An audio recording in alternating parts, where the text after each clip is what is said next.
Really, thank God for this wonderful morning again. God has added to our life. ये अद्भुत सुबह जो परमेश्वर ने हमारे जीवन में जोड़ी है उसके लिए मैं परमेश्वर को धन्यवाद कहता हूँ। Really, I thank God. Every day nowadays I have been thanking God that it is God's grace upon our life and my life. और इन दिनों में हर सुबह मैं परमेश्वर को धन्यवाद देता हूँ उसके अनुग्रह के लिए मेरे जीवन पर और हमारे जीवन में। Yes, and as we sang that song, that I have tasted the Lord is good. और जैसे हमने वो गीत गाया कि मैंने चक्कर देखा है कि परमेश्वर भला है। Because I in myself I am nothing. I consider myself as the least of all. क्योंकि मैं तो खुद कुछ नहीं हूँ और जैसे पौलुस कहता है मैं सब में सबसे छोटा या सबसे कम हूँ। Because every day I just put myself and I ask God give me grace to live every day according to your will. क्योंकि हर दिन मैं परमेश्वर से बस यही मांगता हूँ कि प्रभु तू मुझे अनुग्रह दे कि तेरे इच्छा के अनुसार मैं अपना जीवन व्यतीत करूँ।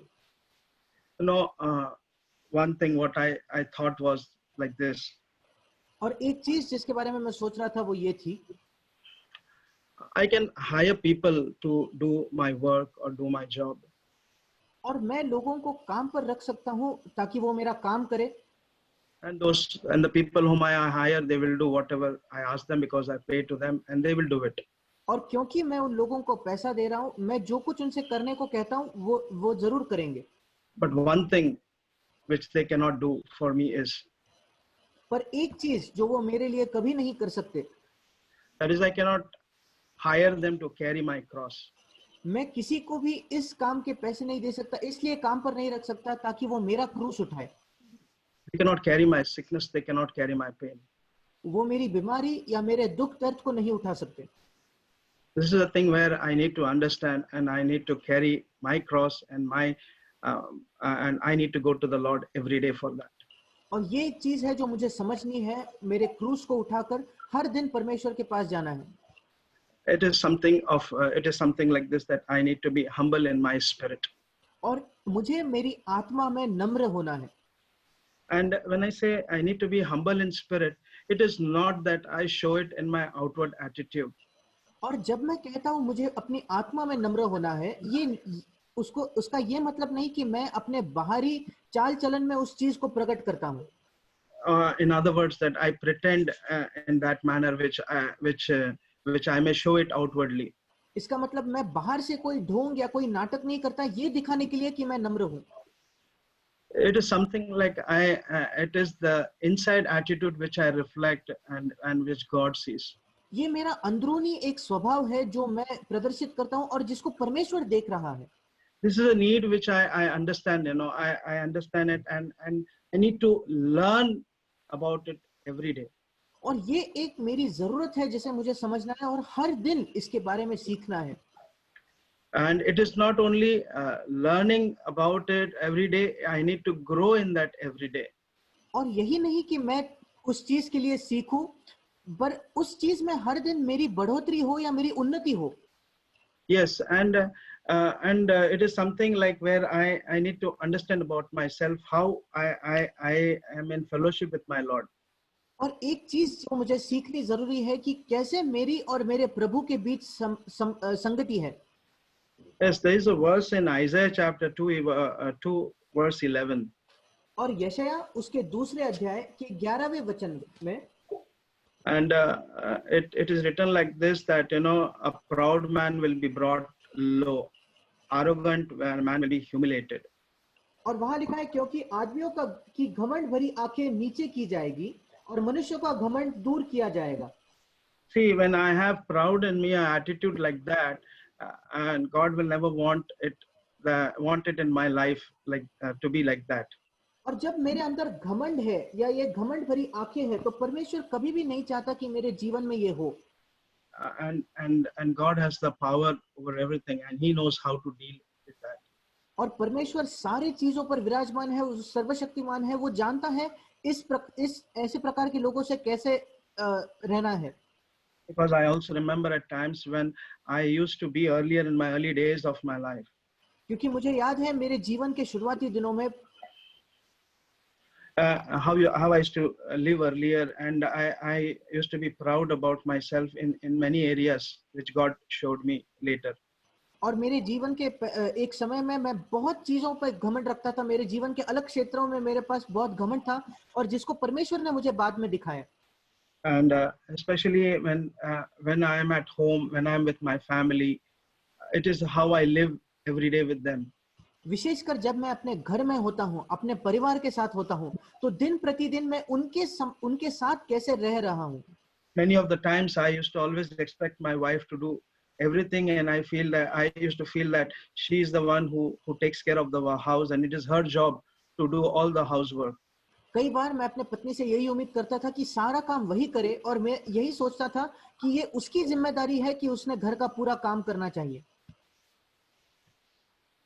And I got no work at home. और मुझे घर पे कोई काम नहीं करना है। But later on, I realized that that is not what I need to do. That is not the thing. That is not what I live. पर बाद में मुझे इस बात को समझ में आया कि ये इस प्रकार का जीवन मुझे नहीं जीना है। Yes, then later on, I understood that, and I started supporting her in whatever way I can and I could do. फिर इस चीज को समझने के बाद मैं जिस प्रकार से भी उसकी मदद कर सकता था, मैंने मदद करना शुरू किया। It is again the Holy Spirit which we allow to work inside us, and to do the work, to understand you know the way we need to grow. और पवित्र आत्मा हमें दिखाता है हमें किस प्रकार बढ़ना है, अगर हम उसको अनुमति दे तो। Yes, but if I deal in a proud way, and if I think that I am everything, then I will never be able to grow in this area. पर अगर मैं घमंड करता हूँ और मैं ये सोचता हूँ कि मैं ही सब कुछ हूँ, तो मैं इस क्षेत्र में कभी भी उन्नति नहीं कर पाऊंगा। Because opposite of humble is proud, क्योंकि नम्र के बिल्कुल विरुद्ध है घमंड करना, and God never likes that in any ways. और परमेश्वर किसी भी प्रकार से घमंड को बर्दाश्त नहीं करता, पसंद नहीं करता। I ask every day to the Lord that in the areas wherever I'm still not yet humble, God, you teach me and lead me, and I want to learn I want to learn more. और मैं हर दिन परमेश्वर से मांगता हूँ कि प्रभु, जिन क्षेत्रों में मैं आज भी घमंडी हूँ, तू मुझे दिखा और मेरी सहायता कर, और मैं सीखना चाहता हूँ। No, there is a verse in Psalms chapter 51 which every one of us know about it. और भजन 51 में एक वचन है जिसको हम सब जानते हैं। It is how David put forth about what God wants. और इस वचन में दाऊद कह रहा है कि परमेश्वर की इच्छा या परमेश्वर की मंशा क्या है। In other words, I would say, what is God looking at? दूसरे शब्दों में कहूँ तो परमेश्वर किस चीज की खोज कर रहा है। And it is in Psalms chapter 51 verse 17. और ये है भजन 51 उसका 17 वचन। That it is written like this, the sacrifice of God are broken spirit. और यहाँ लिखा है कि टूटा मन परमेश्वर के योग्य बलिदान है। A broken and contrite heart. एक टूटा और पिसा हुआ मन। Something which I am totally broken and totally crushed, totally, I submit myself or resubmit myself to the Lord.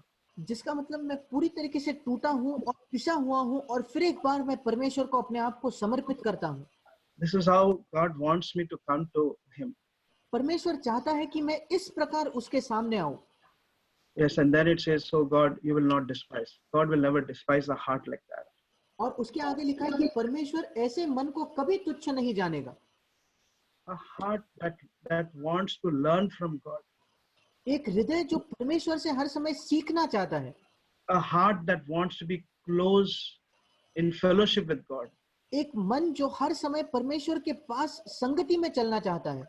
Yes, a heart like that which always desires the Lord always in one's life. और एक ऐसा मन जो हर समय सिर्फ और सिर्फ प्रभु की अपेक्षा करता है। There is one incident about Job which I read. और अय्यूब के जीवन में एक घटना थी जिसके बारे में मैंने पढ़ा। And there, in Job 38. और अय्यूब उसके 38वें अध्याय में, there actually God is speaking to Job. और वहां परमेश्वर अय्यूब से बात कर रहा है। And where is telling Job about himself. और जहां परमेश्वर अय्यूब को अपने आप के बारे में बता रहा है। And one verse there in Job 38 verse 4. और अय्यूब 38 उसका 4था वचन, there it says, there God is telling, where were you when I laid the foundation of the earth? Tell me if you have understanding. और वहां परमेश्वर कह रहा है कि जब मैंने पृथ्वी की नींव डाली तब तू कहाँ था? यदि तू समझदार हो तो उत्तर दे। Yes, whether you have understanding, tell me. अगर तू है समझदार तो मुझे उत्तर दे। And then God tells lots of things from that verse, from chapter 38 to 39. और 38 और 39 अध्याय में परमेश्वर ऐसे कई चीजों को बताता है। God tells about himself. परमेश्वर अपने आप के बारे में बता रहा है। God tells about the creation, what he created, how he made things. परमेश्वर बता रहा है कि कैसे उसने अलग अलग चीजों का निर्माण किया। And the question to Job was, do you understand? और जो प्रश्न परमेश्वर अय्यूब से पूछ रहा था, क्या तू इन सब चीजों को समझता है? You know, Job, when he all what he spoke, Brother, can you repeat? I lost your voice. when Job heard all what God spoke, और जब अय्यूब ने सारी चीजों को सुना जो परमेश्वर कह रहा था, you know, he just comes down and humbles himself in the sight of the Lord. फिर वो नीचे आता है और परमेश्वर की दृष्टि में अपने आप को नम्र करता है। Job in chapter 40 verse 3 and 4. अय्यूब उसका 40 अध्याय और 3रा और 4था वचन। You know what he says? In verse 4 he says, indeed I am completely unworthy. और 4थे वचन में अय्यूब कहता है, देख मैं तो तुच्छ हूँ या अयोग्य हूँ। In another translation it says, behold I am insignificant. और दूसरे एक इसमें भाषांतर में लिखा है कि मैं तुच्छ हूँ। Insignificant means I'm nothing, very small or minute, which I am nothing, in other words. तुच्छ या उसका दूसरा अर्थ ये है कि मेरा कोई भी महत्व नहीं है, मैं कोई भी नहीं हूँ। And then later on he says, you know, how could I reply to you? और उसके आगे वो कहता है, मैं तुझे क्या उत्तर दूं? How could I reply to you? मैं कैसा तुझे उत्तर दूं? And finally he says one thing after that. और उसके बाद वो एक चीज कहता है। He says, I put my hand over my mouth. और वो कहता है, मैं अपनी अंगुली दांत तले दबाता हूँ। Yes, to silence myself. और मैं अपना हाथ अपने मुंह पर रखता हूँ, अपने आप को शांत करता हूँ। This is the state where you know, Job comes to when he could understand God in his life more and more. और ये एक ऐसा पल था जहां अय्यूब ने परमेश्वर को अपने जीवन में और नजदीकी से समझा। That is what I also need to learn God more and more and come into the silence of come to that silence. और इसी प्रकार मुझे भी परमेश्वर के बारे में और अधिक जानना है और इस शांत होने की दशा में आना है। Yes. And another person I read about is in the New Testament. एक और व्यक्ति जिसके बारे में मैंने पढ़ा वो नए नियम में है। And this person was so great that he was anointed in his mother's womb itself with the Holy Spirit. और ये व्यक्ति इतना महान था कि उसके माँ के गर्भ में होने के समय ही पवित्र आत्मा से वो अभिषिक्त था। Yes, he was anointed with the Holy Spirit. वो पवित्र आत्मा से अभिषेक उसको प्राप्त हुआ था। He was none other than John the Baptist. और वो था यूहन्ना बपतिस्मा करने वाला। In Mark chapter 1 verse 7 we read like this. हम मरकुस उसका पहला अध्याय और उसके 7वें वचन में इस प्रकार पढ़ते हैं। He says, the one more powerful than I am is coming after me. और वो कहता है, मेरे बाद वो आने वाला है जो मुझसे शक्तिमान है। I am not worthy to bend down and untie the strap of his sandals. मैं इस योग्य नहीं कि झुककर उसके जूतों का बंद खोलूं। Here I could really understand the humble attitude, the way he put down himself. और यहाँ मैं उसकी वो नम्र स्वभाव को देख पाता हूँ कि कैसे वो अपने आप को कम या निचले स्थान पर रख रहा था। In reality today, आज वास्तविकता में never will anyone will like to touch other sandals. कोई भी ऐसा व्यक्ति नहीं है जो दूसरों के जूतों को स्पर्श करना पसंद करता हो। You know, even when we travel or when we go somewhere, like even if someone's sandal touches, you find people getting angry at us and they look with a different eye at us. और हम जब कभी कहीं यात्रा कर रहे हैं तो किसी का पैर भी अगर किसी और व्यक्ति को छू जाता है तो हम देखते हैं कैसे लोग क्रोधित हो जाते हैं। Yes, and it is really something which no one will like, you know, to touch one's shoes or sandal. और ये कोई ऐसी बात नहीं है कि जो लोगों को बहुत अच्छी लगती है कि किसी और व्यक्ति के जूतों को हाथ लगाया जाए। This is the level of humility I need to learn. और इस प्रकार की नम्रता मुझे सीखनी है। Here I see John the Baptist, even he is stepping down from his position and handing over to the Lord, and he's telling the one who is coming, he is more greater. और यूहन्ना बपतिस्मा करने वाले का जो पद था वो उससे नीचे आकर कह रहा है, मेरे बाद जो आने वाला है वो मुझसे अधिक महान है। Stepping down from position. वो अपने जो स्तर है, अपना जो पद है, उससे नीचे उतर रहा है। People having great crowd and great people following, there you see, like, there he's giving out his position, is telling, it's not me, it is the one who is coming. और ये एक ऐसा व्यक्ति था जिसके पीछे बहुत बड़ी भीड़ जाती थी, और यहाँ ये व्यक्ति कह रहा है, मैं नहीं, मेरे बाद जो आएगा वो महान है। Here we see that he's not having the attitude of self-seeking, but he's having a attitude of self-denial, where he's giving himself and submitting himself to the Lord. और यहाँ हम देखते हैं एक ऐसा व्यक्ति जिसमें अपने आप की खोज करना नहीं है, बल्कि वो खुद को त्याग कर परमेश्वर की खोज कर रहा है। Yes, and as yesterday also we heard about one verse from Philippians chapter 2 verse 3. और कल भी हमने एक वचन को पढ़ा, फिलिपियों की पत्री उसका 2 अध्याय और 3 वचन। There it is written, do nothing from selfishness or empty conceit. और वहां लिखा है कि विरोध या झूठी बढ़ाई के लिए कुछ न करो। But then he says, but with humility and of mind regard to one another as more important than yourself. पर दीनता से एक दूसरे को अपने से अच्छा समझो। Here I need to check myself, or have a check in myself. मुझे अपने आप को परखने की जरूरत है। Am I really having an attitude of self-seeking? क्या सचमुच मैं बस स्वयं को ही खोजता रहता हूँ? Or whether I'm really having a heart of humility or a mind to regard others as important as myself. या सचमुच मेरे अंदर वो दीनता का स्वभाव है कि मैं दूसरों को अपने आप से अधिक महत्वपूर्ण समझता हूँ।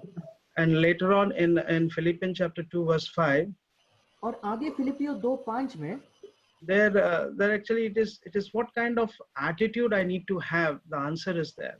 और वहां इस प्रश्न का उत्तर है कि मेरे पास कैसा स्वभाव होना चाहिए। Attitude in yourself which was also in Christ Jesus, which was in my Lord. एक ऐसा स्वभाव जो यीशु मसीह में था, मेरे प्रभु में था। That is to know my Lord more and more and live according to what my Lord Jesus has lived. इसका मतलब मैं अपने प्रभु को और नजदीक से जानता हूँ और उस प्रकार जीता हूँ जैसा मेरा प्रभु जीता था। One more thing which I learned is, एक और चीज जिसको मैंने सीखा, it is about Jesus. ये यीशु के बारे में। It is like how he displayed himself as a servant. कैसे यीशु मसीह ने अपने आप को एक दास के रूप में प्रदर्शित किया। We can read about it in John chapter 13 verse 3. और हम इसको यूहन्ना उसके 13 और उसके 3 वचन में पढ़ते हैं। Over there, Jesus, about Jesus, it is written like this. और यहाँ यीशु मसीह के बारे में इस प्रकार लिखा है, knowing that the Father has given all things into his hand. ये जानकर कि पिता ने सब कुछ उसके हाथ में दिया था। He had everything in his hand. He had the power in his hand. सब कुछ उसके हाथ में था, उसके हाथ में सामर्थ्य था। If he wanted, he could rule like a king. अगर वो चाहता तो एक राजा के समान वो राज कर सकता था। He could get his commandments done by his powers, by his authority. उसके सामर्थ्य से, उसके अधिकार के द्वारा वो जो कुछ चाहता उस चीज को कर ले सकता था। But he did not do that, but he wanted to fulfill the plan of the Father. पर उसने ऐसा कुछ भी ना करना चाहा, उसने हमेशा पिता की इच्छा पूरा करना चाहा। And there in John chapter 13 verse 12 onwards, we read like this. और यूहन्ना उसके 13वें अध्याय में 12 से आगे वचनों में हम ये पढ़ते हैं। There we see that he washed their feet. और वहां हम देखते हैं कि यीशु ने उसके शिष्यों के पांव धोए। He came to that he displayed that manner of humility by washing their feet. उसने इस प्रकार की नम्रता दिखाई कि उसने अपने शिष्यों के पाँव को धोया। And there he said, do you know what I have done to you? और फिर वो कहता है, क्या तुम समझे कि मैंने तुम्हारे साथ क्या किया है? Yes, there is telling that I need to understand what Jesus has done. और मुझे इस बात को समझना जरूरी है कि यीशु ने मेरे लिए क्या किया है। You know, it is again the display of humility which Jesus displayed, that I should learn from him, and I should not only learn in that same spirit, I need to display it, or I need to do it. यहाँ फिर एक बार यीशु मसीह ने उसकी नम्रता को इस प्रकार प्रदर्शित किया जिसका मुझे अनुसरण करना है और मुझे भी उसी प्रकार जीना है। I don't think so. A person in a great authority in today's world would ever do a thing like this. मैं नहीं समझता आज इस जगत में एक ऐसा व्यक्ति जिसके पास ऐसा अधिकार हो वो कभी ये चीज कर सकता है। Yes, he will never humble himself like the way our Lord Jesus Christ humbled himself or did a work like this. वो कभी भी अपने आप को उस प्रकार नम्र नहीं करेगा जैसे हमारे प्रभु यीशु मसीह ने अपने आप को नम्र किया। And in verse 14 of John 13 verse 14 it says, और यूहन्ना उसका 13 उसके 14वें वचन में ये लिखा है, there it says, you also ought to wash one another's feet. और वो लिखता है तुम्हें भी एक दूसरे के पांव धोना चाहिए। When he tells like this, what I understand, it is how I put myself down and in what attitude I perform that. और इस वचन से जिस चीज को मैं समझता हूँ वो ये है, मैं किस प्रकार अपने आप को नम्र करके या निचला स्थान लेता हूँ। Yes, and what I need to do is I need to really do it the way Lord Jesus has done. और मुझे हर कोई चीज इस प्रकार करनी है जैसा हमारा प्रभु यीशु मसीह करता था। Yes, it is in verse chapter 13 verse 15. और यूहन्ना 13 उसका 15 वचन, there he says, that I need to be an example as I did to you. क्योंकि मैंने तुम्हें नमूना दिखा दिया है कि जैसा मैंने तुम्हारे साथ किया तुम भी वैसा ही किया करो। Yes, I need to be an example like Jesus Christ. I need to take that and it is every day I need to learn about it. और मुझे यीशु मसीह के समान उसके नमूने को देखकर खुद भी एक उदाहरण होना है और उसी प्रकार जीना है। And it is not like one day, or it is not like at some times that I show that I display that. और ये ऐसा नहीं कि किसी एक दिन मैं ऐसा करता हूँ या अलग अलग दिनों पे कुछ समय मैं ऐसा इस प्रकार जीता हूँ। It is like carrying the cross daily, which in the same manner I have to display the qualities which Jesus has shown. I need to do it every day. जिस प्रकार अपने क्रूस को मुझे हर दिन उठाना है, उसी प्रकार जैसा यीशु जीता था उसी स्वभाव में मुझे हर दिन जीना है। And one thing I realized, that it cannot come out through myself by its own way. It cannot come out just like that. और एक चीज मैं भली भांति समझ गया हूँ कि इस प्रकार का जीवन मेरे अपने यत्नों से बाहर नहीं आता। Because for that humbleness which has to come out, it can only come through the power of the Holy Spirit which God gives us. क्योंकि इस प्रकार की नम्रता तभी हम में उत्पन्न होती है जब पवित्र आत्मा की सामर्थ प्रभु हमें देता है। In Matthew chapter 11 verse 29, मत्ती उसका 11 और उसका 29 वचन, we all know this verse. हम सब इस वचन को भली भांति जानते हैं। There he is telling you, learn from me. और वहां वो कहता है मुझसे सीखो। I am gentle and humble and in heart. मैं नम्र और मन से दीन हूँ। This is what our God is, and I need to learn from my Lord. और ये मेरे प्रभु का स्वभाव है और मुझे अपने प्रभु से सीखना है।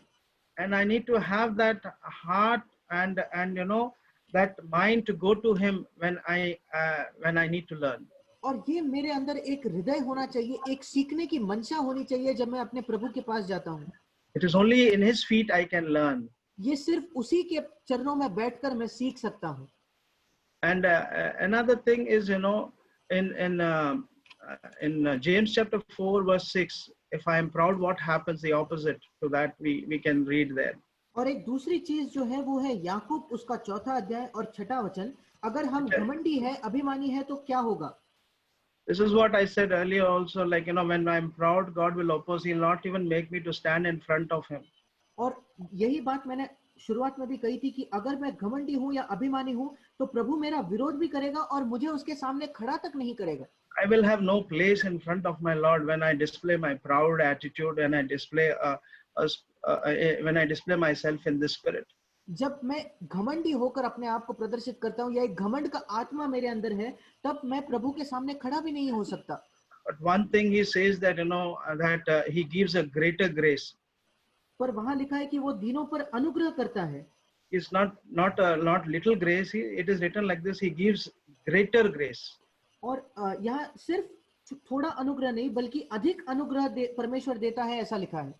Yes, he gives that grace, that greater grace to the humble. और प्रभु इस प्रकार का अनुग्रह, अधिक अनुग्रह सिर्फ दीनों को देता है. This is what I need to seek and want to learn every day in my life to receive that attitude. और इसी चीज की मैं खोज करना चाहता हूं और हर दिन अपने जीवन में इस प्रकार के स्वभाव को मैं स्वीकार करना चाहता हूं. And finally, one thing which James says in chapter 4, verse 10. और एक अंतिम बात जो याकूब कहता है, याकूब की पत्री 4 अध्याय और उसका 10वां वचन. It says, for all that you have to do only one thing. और याकूब कह रहा है कि इन सारी चीजों के लिए तुम्हें बस एक ही चीज करनी है. It says, humble yourself in the presence of the Lord. प्रभु के सामने दीन बनो. He will exalt you. तो वो तुम्हें शिरोमणि बनाएगा. Yes, God is there to exalt us when we really humble ourselves, or when I humble myself in front of the Lord. और सचमुच परमेश्वर हमें ऊंचा उठाएगा अगर हम उसके उपस्थिति में अपने आप को नम्र करें तो. In the name of my Lord Jesus Christ, Amen. यीशु मसीह के नाम से आमीन. So this is one thing which I have been thinking about for since last few months. और पिछले कुछ महीनों में ये एक चीज है जिसके बारे में मैं विचार करता रहा हूँ. Like we also heard yesterday from Brother Zach that when we are humble, we can grow spiritually. और जैसे हमने कल भी भाई जैक से सुना कि अगर हम नम्र है तो हमारी आत्मिक उन्नति या बढ़ोतरी हो सकती है. We can only learn humility from Jesus Christ. हम नम्रता केवल यीशु मसीह से ही सीख सकते हैं. And Jesus himself said, I am humble in heart. क्योंकि यीशु मसीह ने खुद इस बात को कहा कि मैं मन में दीन हूँ. So that is what I need to learn more, not humility in external things, but humility in my heart. और इसी चीज को इसलिए मुझे सीखना जरूरी है. मेरे बाहरी चाल चलन में नम्रता नहीं बल्कि मेरे मन के अंदर दीनता. That means what I think in my mind and in my heart, that is important. इसका मतलब मैं अपने मन में, अपने हृदय में किन चीजों का विचार करता हूँ वो जरूरी है. As we heard even yesterday from Philippians chapter 2. जैसे कल भी हमने सुना फिलिपियों की पत्री उसके 2 अध्याय से. Just go to that. Philippians chapter 2.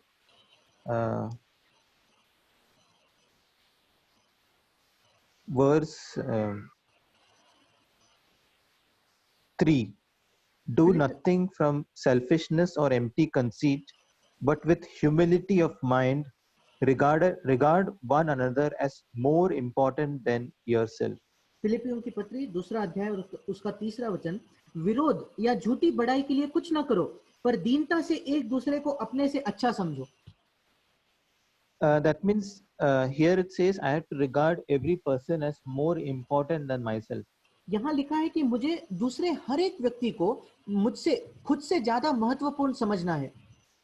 So in the body of Christ, if I can do that, I'll be a very useful brother in the church. अगर मैं मसीह की देह में इस बात को कर सका तो यीशु मसीह के कलीसिया में मैं बहुत ही एक उपयोगी भाई ठहरूंगा. That means I consider all the brothers in the church as more important than me. इसका मतलब है कलीसिया में जितने भी और भाई हैं, मैं समझता हूँ कि वो मुझसे ज्यादा महत्वपूर्ण है. And I am ready to wash their feet, as we heard. और जैसे हमने सुना, मैं उनके पांव तक धोने के लिए तैयार हूँ. One thing which we need to learn about pride is what Jesus said in John chapter 5 and verse 44. हमें घमंड के बारे में एक चीज सीखनी जरूरी है जो यीशु मसीह ने कहा यूहन्ना रचित सुसमाचार उसका 5वां अध्याय और वर्ष 44. 44 वचन। It says, how can you believe when you receive glory from one another and you do not seek the glory that is from one and only God? तुम जो एक दूसरे से आदर चाहते हो और वो आदर जो एकमात्र परमेश्वर की ओर से है नहीं चाहते, किस प्रकार विश्वास कर सकते हो? So if in my heart I'm always seeking for a glory or some appreciation or something which others will give me, I cannot be humble. और अगर मेरे मन में हर समय इसी बात के मैं खोज में हूं कि बाकी लोग मेरी प्रशंसा करें या कुछ कुछ मुझे दूसरों से आदर प्राप्त हो, तो मैं कभी भी नम्र नहीं हो सकता। That is why we read that do nothing out of selfish ambition or empty conceit. और इसलिए हमने फिलिपियों में पढ़ा कि जो झूठी बड़ाई है उसके द्वारा कुछ भी काम नहीं करना। That means if I'm sharing a word, it should not be with an intention that people should respect me or people should say it's a nice word or something. With that intention, if I have, then it's an empty conceit. अगर मैं प्रचार कर रहा हूं या वचन बांट रहा हूं तो मुझे एक ऐसी इच्छा से नहीं करना है कि लोग मेरा आदर करें, लोग आकर मेरी प्रशंसा करें कि वचन बहुत अच्छा था। I should not seek glory from one another. हमें एक दूसरे से आदर या महिमा को प्राप्त नहीं करना है। And that is how, that is something which I am also working out in my life. And every time I share the word, I go before God and I ask God, am I seeking honor? And sometimes God still shows it to me that there was honor seeking in my heart. और ये एक चीज है जो आज भी मैं अपने जीवन में लागू करने की कोशिश करता हूँ और कई बार प्रचार करते वक्त मैं प्रभु के पास जाके बोलता हूँ कि प्रभु क्या अभी भी मैं आदर के लिए आदर प्राप्त करने की कोशिश कर रहा हूँ, और प्रभु दिखाता है कि कभी मैं आदर प्राप्त करने की कोशिश करता हूँ। So this is not something which we can say that I have completely got rid or I am no longer proud. There are some cases where we are still having pride in us and we need to judge ourselves constantly. और इसलिए ये कोई ऐसी चीज नहीं जिसको हम आसानी से कह दे कि मेरे अंदर कोई घमंड नहीं है। हमारे जीवन में ऐसे कई क्षेत्र हैं जहां हम आज भी घमंडी है और हमें हर समय अपने आप को परखना और जांचना है। One more thing which I was very much encouraged is from Luke chapter 10 verse 20. एक और वचन जिससे मैं बहुत ही प्रोत्साहित हुआ वो है लूका रचित सुसमाचार उसका 10वां अध्याय और वचन 20। It says, nevertheless, do not rejoice in this that the spirits are subject to you, but rejoice that your names are recorded in heaven. तो भी इसलिए आनंदित मत हो कि आत्मा तुम्हारे वश में है, परंतु इससे आनंदित हो कि तुम्हारे नाम स्वर्ग पर लिखे हैं। So what this means is I should not rejoice in anything I have done for the Lord. इसका मतलब ये है कि ऐसी कोई भी चीज में मुझे आनंद नहीं करना है जो मैंने प्रभु के लिए की है। As God used me to bless one brother in the church, I should not rejoice, think over it, meditate over it, and rejoice in it. क्या परमेश्वर ने मेरे द्वारा कलीसिया में किसी भाई को आशीषित किया है, मुझे उस बारे में सोचना नहीं है, मनन नहीं करना है, उस पर आनंद नहीं करना। Jesus said, when you give something or when you pray or when you give something to someone, your left hand should not know what your right hand is doing. यीशु मसीह ने कहा अगर तुम किसी व्यक्ति को कुछ दे रहे हो तो तुम्हारे दाहिने हाथ को यह बात पता नहीं होनी चाहिए कि तुम्हारे दाएं हाथ ने क्या दिया है। That means I should do with the spirit of I immediately forget what I have done. इसका मतलब मेरे अंदर ये आत्मा होनी चाहिए कि मैं जो कुछ करता हूं मैं तुरंत उसको भूल जाता हूं। It's a conscious decision which I take that I will forget it. I will not bring that into my mind. और ये एक निश्चय है जो मुझे करना है कि मुझे इस बात को बार बार मेरे मन में नहीं लानी है। So that is how I learn humility from Jesus. और इस प्रकार मैं यीशु मसीह से नम्रता सीखता हूँ। We read in Matthew chapter 12 verse 18. और हम मत्ती रचित सुसमाचार उसका 12वां अध्याय और 18 वचन से आगे पढ़ते हैं। We read in verse 19, he will not quarrel nor cry out, nor will anyone hear his voice in the streets. और 19वें वचन में लिखा है वो ना झगड़ा करेगा, न धूम मचाएगा और न बाजारों में कोई उसका शब्द सुनेगा। That means we see the life of Jesus. It sometimes amazes me that the Son of God who lived a perfect life and he kept the word of God from his childhood, he was so happy to be at home for first 30 years of his life. और इस बात को सोचकर मैं कई बार आश्चर्यचकित होता हूँ कि परमेश्वर का पुत्र जो पूरी तरीके से निष्पाप और परिपक्व एक जीवन उसने जिया, वो अपने जीवन के पहले 30 साल तक घर में रहने के लिए संतुष्ट था। He was happy to be happy to just do what his father wanted him to do. और वो इसी बात से खुश या प्रसन्न था कि परमेश्वर जो उसका पिता जो उसे करना चाहता है उसी को वो करता था। We see sometimes in the church or in sometimes not in our church but in some churches where people are trying to grab the place to preach or place to do something. I want to do this, I want to lead this, I want to lead the singing, I want to lead. So there was so much fight, but Jesus, he was so humble that he could wait for the father's time for 30 years. और कई बार हम कलीसियाओं में देखते हैं कि लोग इतने उतावले होते हैं कि उनको कलीसिया में एक सेवकाई चाहिए या उन्हें प्रचार करना है या कुछ करना है, पर हम यीशु मसीह की नम्रता को देखते हैं कि वो रुकने के लिए, इंतजार करने के लिए तैयार था कि उसका पिता उसको जब उसका समय देगा। And also it's not just in preaching. Some might not have any interest in that, but it's also in other aspects where we see pride. और ये सिर्फ प्रचार करने में नहीं, शायद ऐसे लोग हैं जिनको प्रचार करने की बिल्कुल भी मंशा नहीं है, पर हमारे जीवन के दूसरे कुछ क्षेत्र हैं जहां हम घमंड को देखते हैं।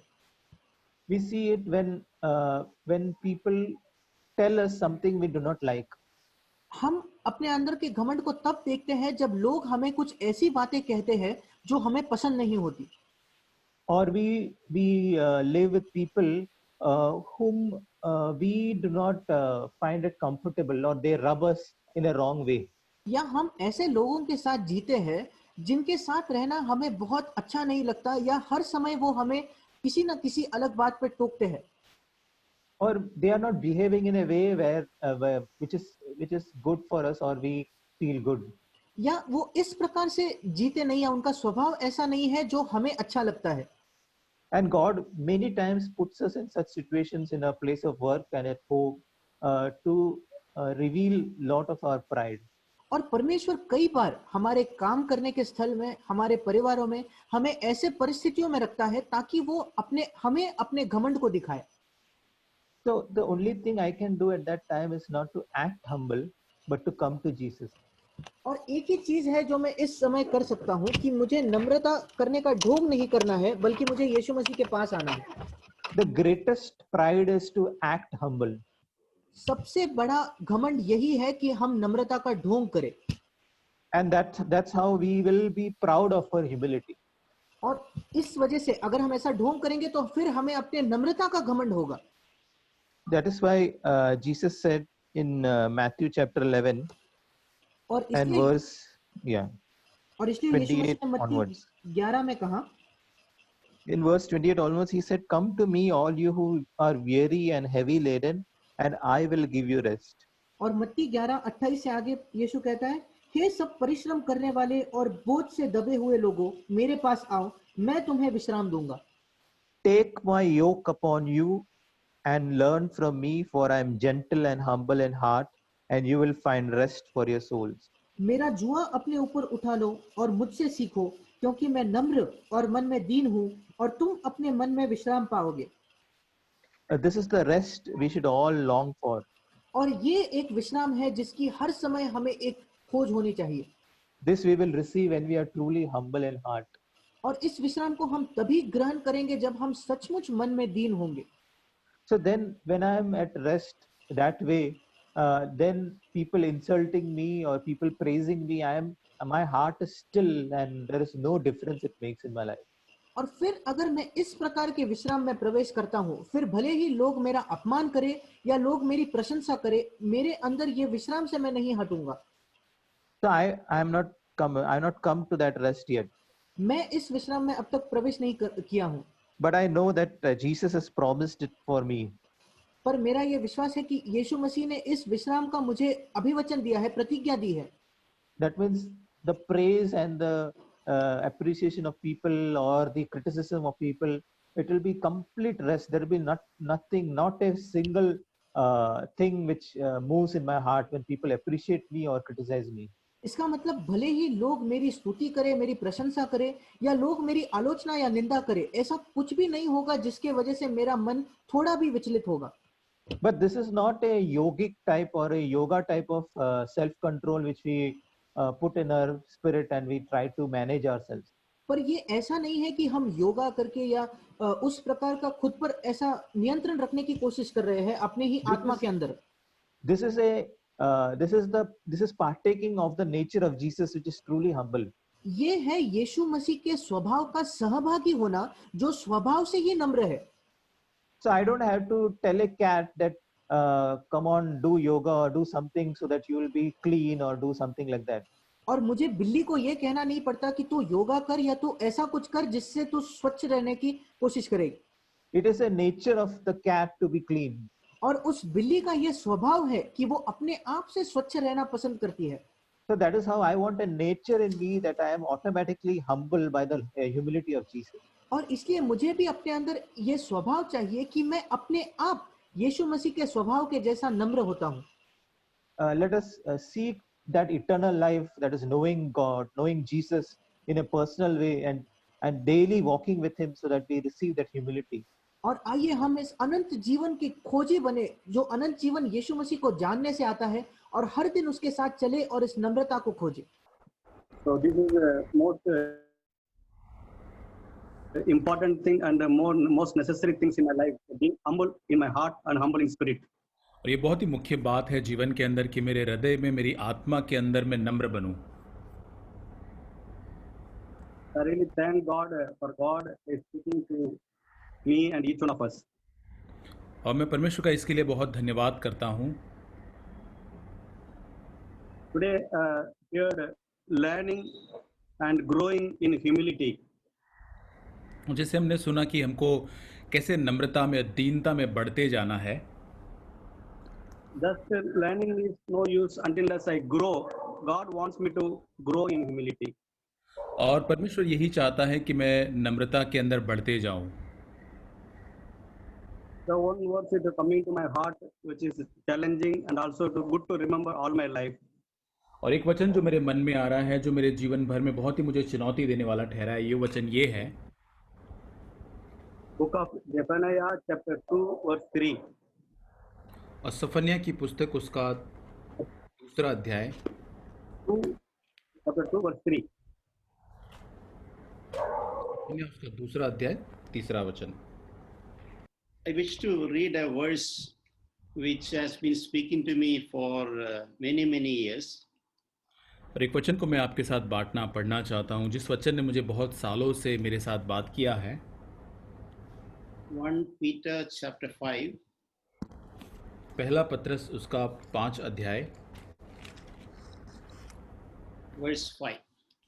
वचन 5। You younger men, likewise, be subject to your elders, and all of you clothe yourselves with humility toward one another, for God is opposed to the proud, but gives grace to the humble.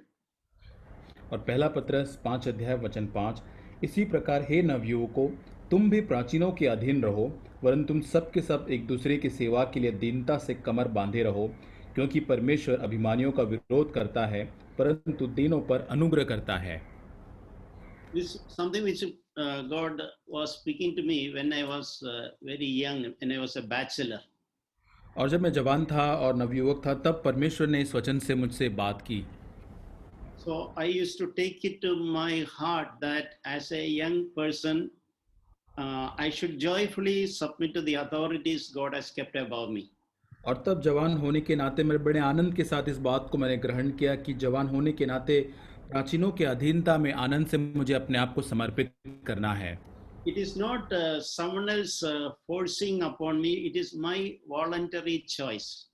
और ये ऐसी बात नहीं कि कोई मुझ पर जबरदस्ती थोपता है, लेकिन ये स्वेच्छा से मेरा चुनाव होता है। So I used to desire and practice from the depth of my heart, with all sincerity, I would seek to submit to the elders above me. और सारी गंभीरता के साथ और सारी ईमानदारी के साथ पूरे हृदय की गहराई से मैं सारे यत्न को करता था कि मैं जो अधिकारी है उनके अधीनता में मैं अपने आप को सौंप पाऊं। And I would do it joyfully, not because it is a necessity or a compulsion. और ये मैं आनंद से कर पाता क्योंकि मैं बहुत ही एक दबाव के साथ या जोर जबरदस्ती से नहीं करता। In that being submitted to the people God has kept above me, it was something joyful for me, a joyful experience for me. और परमेश्वर ने जिन अधिकारियों को मेरे ऊपर नियुक्त किया था उनके अधीनता में जीना ये मेरे लिए आनंद का एक अनुभव था। After many years, another part of the same verse was revealed to me. और बहुत सालों के बाद इसी वचन का दूसरा भाग जो है जो मुझ पर प्रकाशित किया हुआ। Even though I had read this so many times, the only thing I knew is young people should be submitted to elders. और यहाँ पर एक चीज जो मुझ पर प्रकाशित हुई, मैं यहाँ तक यही जानता था कि जो नवयुवक है उन्हें अधिकारियों के अधीनता में रहना चाहिए। So after many years, I noticed in the middle of it is written, and all of you clothe yourselves with humility toward one another. और वहां पे उस वचन के बीच भाग में लिखा है कि वरन तुम सब के सब एक दूसरे की सेवा के लिए दीनता से कमर बांधे रहो। To me, earlier it was young people to elders. और पहले मैं यही सोचता था कि यहाँ पर जवानों के लिए लिखा है जो प्राचीनों के अधीनता में उन्हें रहना है। And now it is all of you clothe yourselves with humility with one another. लेकिन उसके बाद तुरंत वो कहता है कि अब सबके सब एक दूसरे की सेवा करने के लिए दीनता से कमर बांधे रहो। So that was an understanding which I received after so many years of reading this scripture. और ये वचन को बहुत सालों के बाद पढ़ने के बाद इस समझ को मैंने प्राप्त किया। I need to learn to be in subjection to one another, even my peer or some others also. Is not just people above me. और यहाँ पर केवल जो लोग मेरे ऊपर मेरे अधिकारी हैं उन्हीं के नहीं, लेकिन मेरे आसपास जो और लोग हैं उनकी अधीनता में भी मुझे अपने आप को करना है। Toward one another and all of you. और एक दूसरे की सेवा के लिए एक दूसरे की अधीनता में अपने आप को समर्पित करना है। And the reason is also very clearly written there. और यहाँ पर उसका कारण जो है वो भी बहुत ही साफ रीति से लिखा गया है। God is opposed to the proud. और क्योंकि परमेश्वर जो है अभिमानियों का विरोध करता है। I don't think there is such a strong verse, any other verse in the Bible, entire Bible. और मैं नहीं समझता कहीं बाइबल के इससे कठोर या बहुत ही सख्त शब्दों में और कोई वचन पाया जाता हो। We don't see God opposing an adulterer or a prostitute or a thief or anybody. और हम कभी भी नहीं देख पाते वचन के अंदर कि जहाँ परमेश्वर यीशु मसीह जो व्यभिचारी है या वेश्या है या चोर डकैत उनका वो सामना या विरोध करता हो। But God is opposed to the proud. लेकिन यहाँ पर कहता है परमेश्वर अभिमानियों का सामना या विरोध करता है। So I don't think we can understand in a moment in an intellectual way. और मैं नहीं समझता कि अपनी बुद्धिमानी से अपनी समझ चतुराई से हम इसे समझ पाएंगे। But the early we understand in our heart, the better for us. और जितना जल्दी हम इस वचन के भाग को अपने हृदय में समझ पाएंगे उतना बेहतर होगा हमारे लिए। It is not just an intellectual understanding. और ये केवल दिमागी एक समझ नहीं है। God is opposed to proud people. क्योंकि परमेश्वर जो है अभिमानियों के विरोध में खड़ा होता है। Whether the pride is about our Bible knowledge or about our skills or our abilities, our able to communication skills, whatever it is.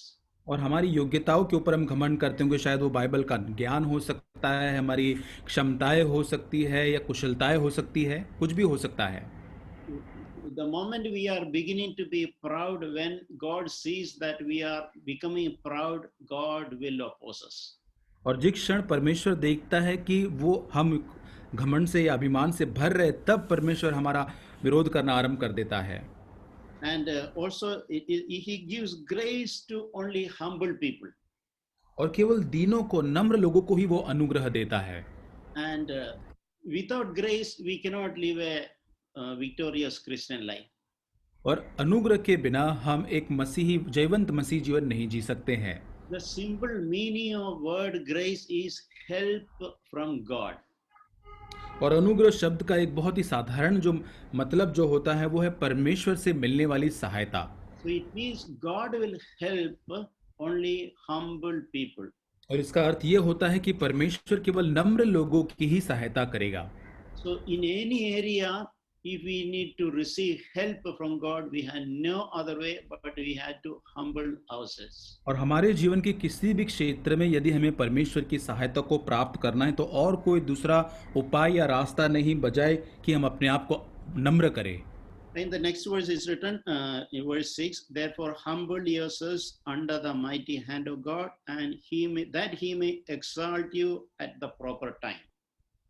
और वचन 6 में कहता है कि इसलिए परमेश्वर के बलवंत हाथ के नीचे दीनता से रहो जिससे वह तुम्हें उचित समय पर बढ़ाए। So we need to learn to be humble under the mighty hand of God. और हमें सबसे पहले परमेश्वर के बलवंत हाथ के नीचे दीनता से रहना सीखना है। What really encouraged me is this verse, when we learn to be truly humble before God. और जब हम परमेश्वर के सामने सही रीति से नम्र बनना सीख जाते हैं, ये बात मुझे बहुत ही प्रोत्साहित करती है। It's only a matter, but God will exalt us or lift us up. और ये कुछ समय की बात है जिससे वो उचित समय पर हमको बढ़ाएगा या ऊपर उठाएगा। It's a matter of time. और ये केवल समय है, Because God has a time for everything. क्योंकि परमेश्वर के पास हर चीज के लिए एक समय होता है। It's written that He will exalt you at a proper time. There is a proper time for God. और यहाँ पे लिखा है कि एक उचित समय पर परमेश्वर के पास हर एक परिस्थिति के लिए एक उचित समय होता है। If you choose just to humble ourselves before God, God's own time He will lift us up. और यदि हम चुनाव करते हैं परमेश्वर के बलवंत हाथों के नीचे अपने आप को नम्र करना, तो एक उचित समय पर परमेश्वर हमको उठाएगा। So when you learn first humbling ourselves before God, we will also learn to humble ourselves with each other as well. और जैसे हम परमेश्वर के बलवंत हाथों के नीचे अपने आप को दीन करना सीखते हैं, उसके साथ साथ हम औरों के सामने भी अपने आप को नम्र या दीन करते हुए समर्पित करना भी सीखते हैं। So I was thinking when sometime there was a time when we were humble. और मैं सोचता हूँ कि एक समय था कि जब हम नम्र थे। Why I said is there's no time. There's a good example in the case written in 1 Samuel 17 about Saul. और ये मैं इसलिए कह रहा हूँ क्योंकि अच्छा उदाहरण है पहला शमूएल की पुस्तक उसके 17 अध्याय के अंदर शाऊल के बारे में। When Saul was humble, God anointed him as the king of Israel. और जब शाऊल बहुत ही नम्र था तब परमेश्वर ने इस्राएल का राजा होने के लिए उसका अभिषेक किया। But later when he became proud and we took God's commands lightly, God removed him from that place. लेकिन उसके बाद जब वो घमंड से भर गया और परमेश्वर की आज्ञा को बहुत ही हल्के से लिया तो परमेश्वर ने उस स्थान से उसको निकाल दिया। So Samuel the prophet was reminding Saul. और शमूएल नबी जो यहाँ पर है राजा शाऊल को याद दिलाता है, When you were humble in your own eyes, God made you the king of Israel. वो कहता है कि जब तू अपनी ही नजरों में बहुत ही नम्र था तब परमेश्वर ने तुझे इस्राएल का राजा बनाया। In the case of Saul, it was a history. He was once upon a time he was humble. और राजा शाऊल के मामले के अंदर वो एक इतिहास था क्योंकि एक बार वो पहले कभी नम्र हुआ करता था। Then God made him king. और जब परमेश्वर ने उसको राजा बनाया था। But when he became proud, God dethroned him. और जब वो उससे घमंड से भर गया तो परमेश्वर ने उस सिंहासन से उसे दूर कर दिया। Amen. आमीन। हे should I read, brother? Yes, read. या हे पृथ्वी के सब नम्र लोगों, हे यहोवा के नियम की मानने वालों, उसको ढूंढते रहो, धर्म को ढूंढो, नम्रता को ढूंढो, संभव है तुम यहोवा के क्रोध के दिन में शरण पाओ। Yes brother. Yeah, as we read in Zephaniah 2:3 already, where God was speaking to the people. और यहाँ पर सफनिया की पुस्तक में जैसे हमने पहले ही पढ़ा कि परमेश्वर कैसे लोगों से बात करता है। The people who are already humble. He is speaking to the humble people. और यहाँ पर वो जो है नम्र लोगों से बातचीत करता है।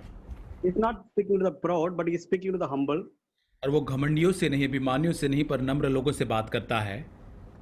So, there further he says to seek more humility. और यहाँ पे लिखा है कि वो और अधिक नम्रता को ढूंढे। So here we understand that God's will is for me to be humble, to learn humility, and also not only learning, just to grow in humility as I learn. और परमेश्वर यही चाहता है कि वो हमें हम नम्र बने रहे, लेकिन उतना ही नहीं कि हम नम्र बने, लेकिन उस नम्रता के अंदर हम और अधिक बढ़ते जाए। That God wants me to grow in humility each day and every day in my life. और परमेश्वर चाहता है मेरे प्रतिदिन के जीवन के अंदर मैं नम्रता के अंदर बढ़ते जाऊं। It is easy to become humble before men. और बहुत ही आसान होता है लोगों के सामने अपने आप को नम्र बनाना। And also sometimes as we heard, we can act humble before people. और जैसे हमने सुना कि जैसे हम लोगों के सामने एक दिखावा कर सकते हैं नम्र या दीन होने का, But God, through His Holy Spirit, convicts us, and He says that this is a false humility, which is equal to pride. और यहाँ पर परमेश्वर का पवित्र आत्मा हमें बोध दिलाता है कि ये जो नकली जो हमारी नम्रता जो है वो एक घमंड के समान या बराबर है। There are times that we have gone through this experience where God is speaking to us, that God challenging to my heart sometimes. और यहाँ पर बहुत सारे ऐसे अनुभव से हम गुजरते हैं जहाँ पर परमेश्वर हमारे मनों को, हृदय को चुनौती देकर हमको बताता है। And also looking into the people and comparing ourselves with the others, we cannot learn and also grow in true humility. और हम लोगों को देखकर या अपने आप को उनसे अपनी तुलना करके हम सही नम्रता में नहीं बढ़ सकते हैं। The true humility only comes when I can look into Jesus as we heard and yoked with Him, learn from Him. और सच्ची नम्रता जो है वो केवल यीशु मसीह के पास से, जैसे वो उसके साथ एक समान उस जुए में जुड़ने के द्वारा उससे हम नम्रता को सीख सकते हैं। The more I meditate about glory of Christ, more I meditate the love of Christ, the mercies, the kindness, that only will help me to learn and grow in humility like Him. और जितना अधिक मैं परमेश्वर की महिमा, उसकी दया और उसकी बातों के ऊपर मैं इतना अधिक मैं मन लगाऊंगा, उतना अधिक मैं उसकी नम्रता को और अधिक सीख पाऊंगा। Today we heard about Job. Whenever people came in the presence of God and saw the glory of God, they just humbled themselves like Job.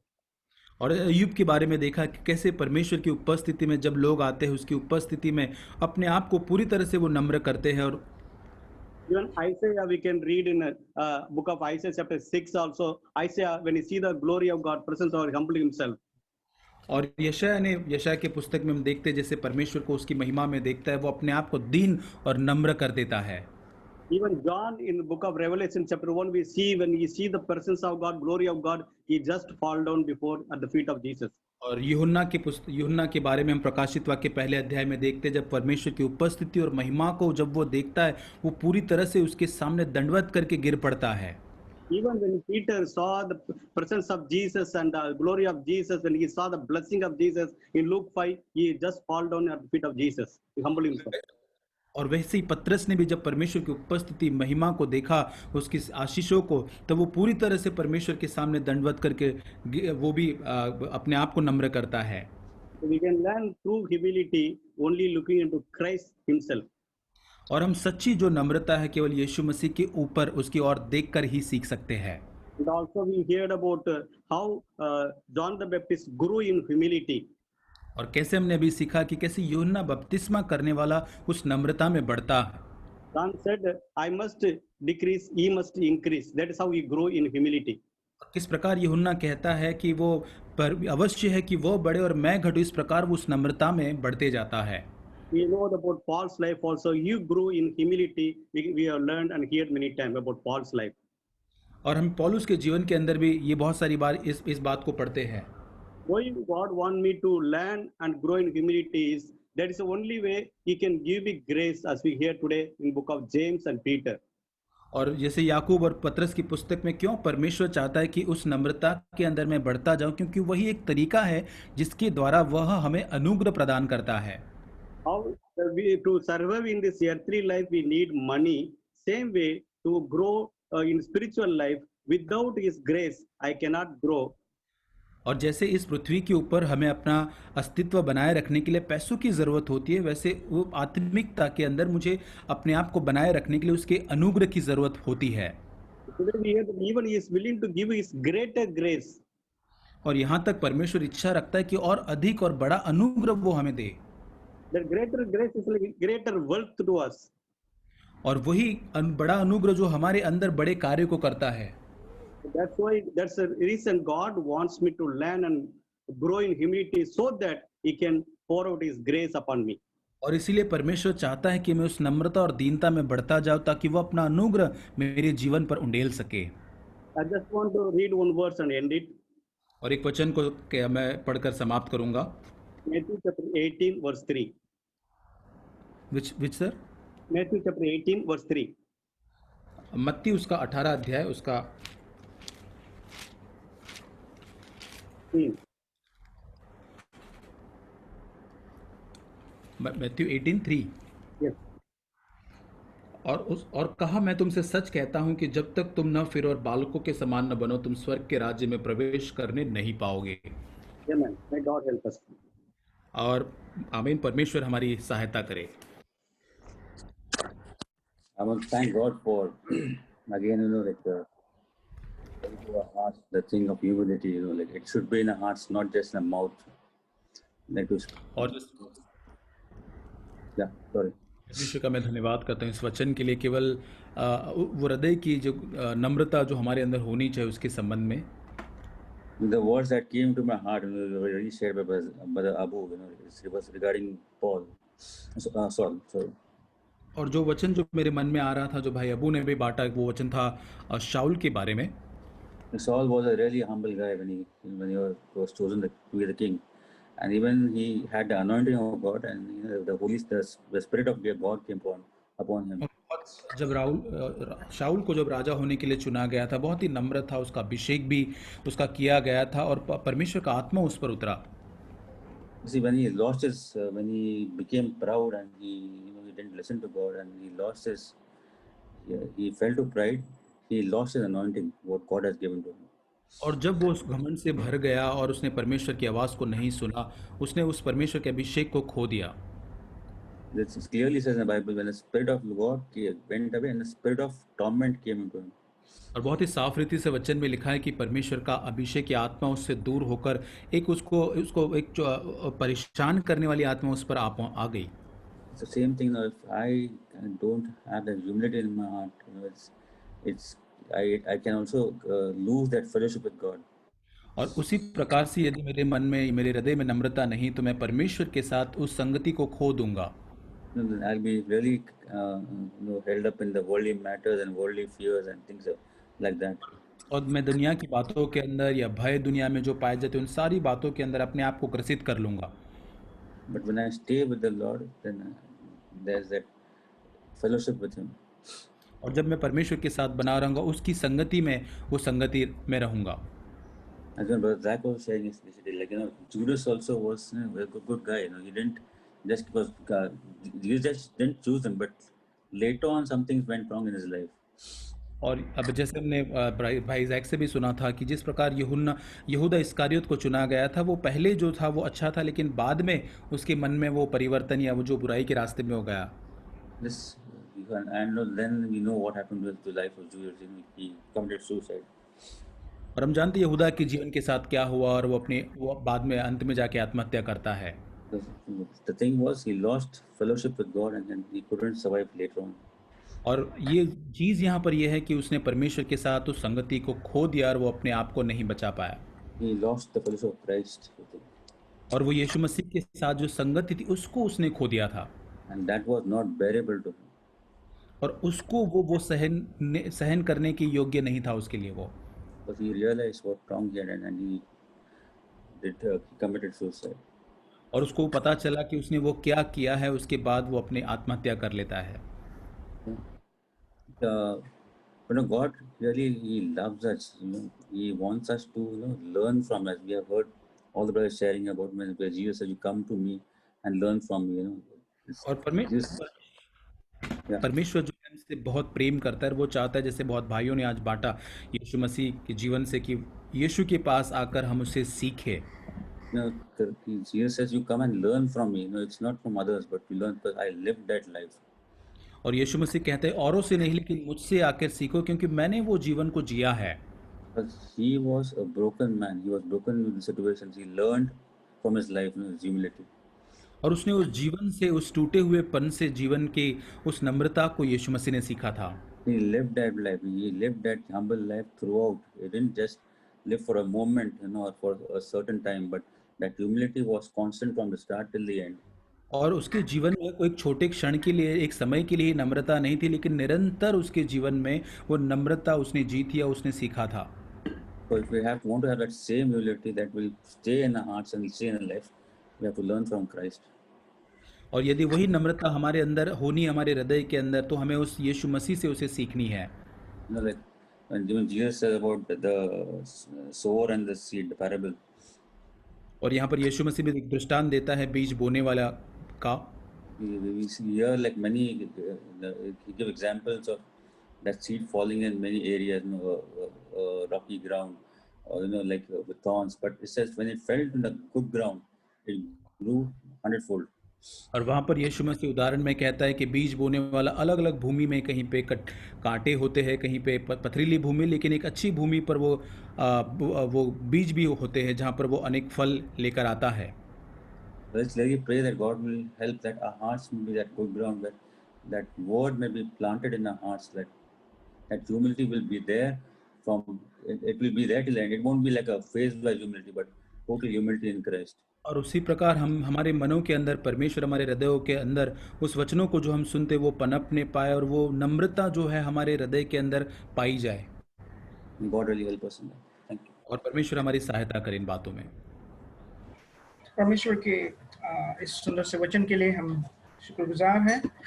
और एक वचन मैं पढ़ना चाहूँगा संक्षेप में आज के हमारे इस विषय के सिलसिले में, कि पहला पत्रस इसका 3 अध्याय और 8वां वचन मुझे इससे काफ़ी मिल खाता हुआ वचन लगता है। कि इस वचन में ऐसा लिखा हुआ है, पहला पत्रस 3 अध्याय और 8वां वचन, कि अतः सबके सब एक मन और कृपा में और भाईचारे की प्रीति रखने वाले और करुणामय और नम्र बनो।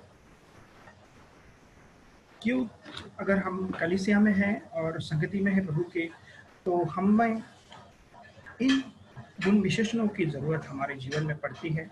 और पत्रस इसी बारे में हमें सिखाते हैं कि हमें एक दूसरे के प्रति कृपा में, भाईचारा और प्रेम रखने वाले, करुणा के साथ में हम अगर अपने नम्र भाव के साथ में अगर रहते हैं, तो उस कलीसिया में प्रभु की उपस्थिति है और प्रभु की आशीष है।